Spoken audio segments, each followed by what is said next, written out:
lang mag-lead. Maganda rin naman. Kung wala pa si Rizzo. Ano yung nag-practice? Oo, dahil nga. Nag-aantay tayo. Baka naman nakalimutan niya nila. So, itong siya daw bayan ko. Ate, nasaan na si Nika? Ano kakatayin niya? Ang bayan ko. Alam mo naman. Alam mo naman si ate. Oh, wait. Ano French? Wala. Isa.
from the Filipino community in Florida. Mrs. Claire Montoya. From the United Filipinos of Cardiff, Wales, Mrs. Mel Bergamo. Association for Community Empowerment, Mrs. Catherine Tabasan Rose. The Philippine national flag has a rectangular design that consists of a white equilateral triangle, symbolizing liberty, equality, and fraternity. It also contains a horizontal blue stripe for peace, truth, and justice, and a horizontal red stripe for patriotism and valor. We would like to request our dignitaries to assist with the raising of our beloved flag. May we please call on Minister and Consul of the Philippines, the United Kingdom, Ms. Emma.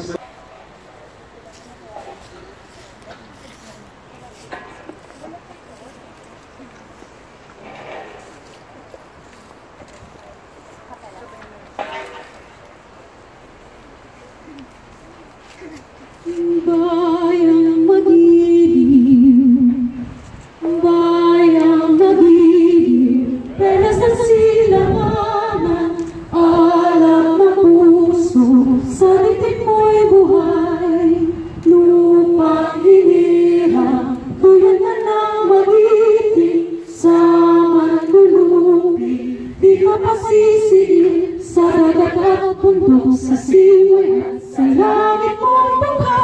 Marilag ang pula at awit sa paglayang minamahal, ang islat ng watawat mo'y tagumpay na nagdidinig, ang bituin at araw ng kailan, pag may di magdidinig, lupa ng araw ng ating pagsinta, mo'y langit sa piling mo, ang ligaya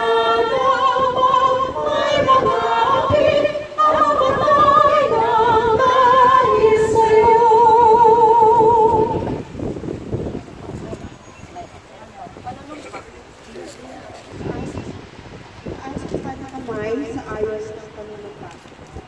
Panunumpa sa watawan ng Pilipinas. Ako ay Pilipino. Buong katapatang nanunumpa sa watawan ng Pilipinas. Sapag sa kanyang sinasakisan na may dangal, katarungan at kalayaan. Dapat na ikilos ng sambayanang maka-Diyos, makakalikasan, makatao at makabansa.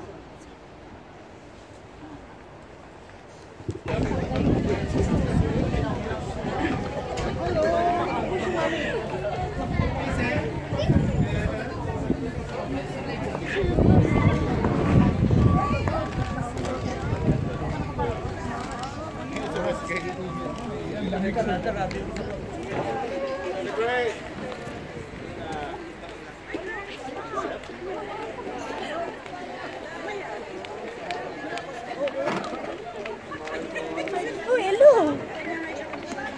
Kasi si Olet.